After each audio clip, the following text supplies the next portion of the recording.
still doing planks and feel your low back when you should be feeling your core, today's the day we fix that. So one of my girlfriends came to me the other day and she's been doing my at-home workouts. She really loves them, but she's having a lot of trouble in the plank position. She's feeling her low back when she should be feeling her abs. This is exactly what we don't want. So there is one trick that I want to go over that everyone should kind of master before they are in a plank position, and that is learning to come into a pelvic tilt. Now, before we get started, this trick isn't for everyone. I find it works for the majority of women, but there's always going to be exceptions to the rule. So give it a try. If it teaches you to engage your anterior core, your front abs a little bit more, awesome. If it doesn't, then obviously move on to something new. Give me a shout so we can maybe analyze it together. But let's talk about pelvic tilt. So in the very basics, if you look at me standing sideways and I arch my back, all of my front is kind of stretched forward, and a pelvic tilt would be me tucking my hips under and engaging my glutes. And this is what helps to engage the front of the abs. So a lot of the time when we look at posture, and people who have back pain, with their posture, they're in an anterior pelvic tilt, which means that their glutes aren't firing, but neither are their front abs. So the trick is to learn to engage the glutes, strengthen the front abs, and it normally helps relieve a lot of back pain. If you're experiencing back pain when you're in that plank position, the first thing would be to check your low back. So this would be a fairly neutral low back. This would be an extended low back where we're in that plank, but my low back definitely hurts. And then this would be me coming into a pelvic tilt. And when I do that, I can feel my abs fire up. So the first way that you want to train that is actually laying down. You want to come in, laying down on your back. And now if I were to arch my back, I would be able to get my fingers all the way through my low back. And I need to learn to tuck that. So it's not about raising my hips, but it's about tucking my low back down to the floor and bringing my hips closer to my ribs. The second part about this position, and it does lead into a dead dog or a hollow body, is taking your ribs and actually tucking them down also.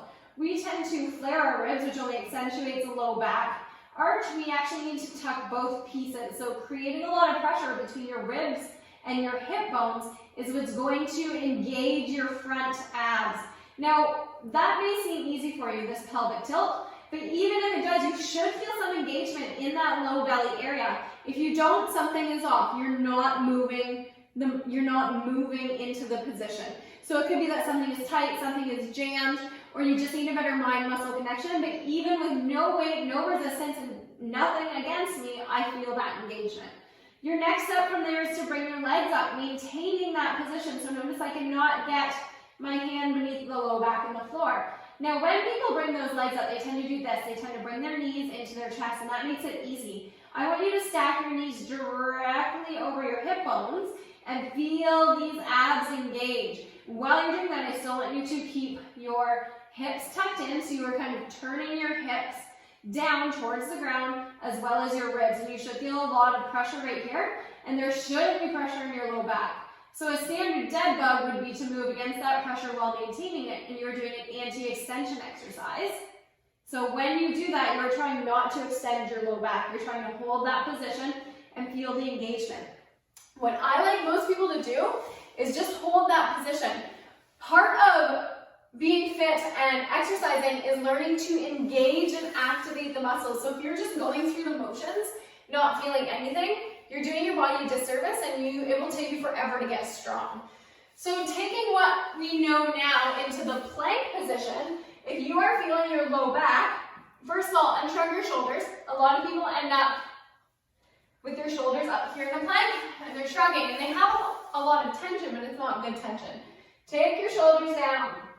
Start on your knees. So again, coming into that pelvic tilt so we can protect our back. So this would be a neutral back for me. A lot of people tend to drop the belly and kind of stick up their bum.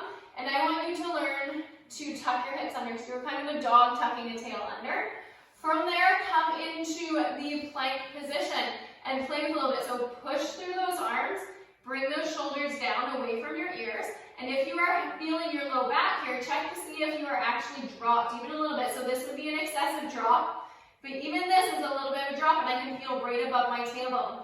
I do want to engage these glutes and into a little bit of a pelvic tilt, and I will not only protect my back, but I'll feel my front abs engage.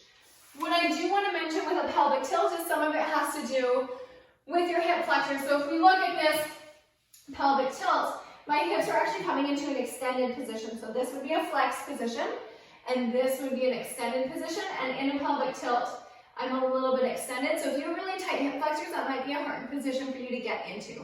All of this matters. So what I want you to do is learn to engage your anterior core by coming into a minor pelvic tilt. And I want you to do that on the ground in a minor dead bug position. Strengthen your dead bugs, and then move your way up to planks. And if you're still struggling, I'd suggest elevating a little bit. So going from a wall or a barbell onto a bench raise, there's not as much pressure on your low back, and learning to get the front abs engaged, and then finally going down onto the ground until you can feel your core kicking in. If you can't feel it, it's probably not as engaged as it should be, and you may have some back pain. So try those drills and see if they help you out with your planks.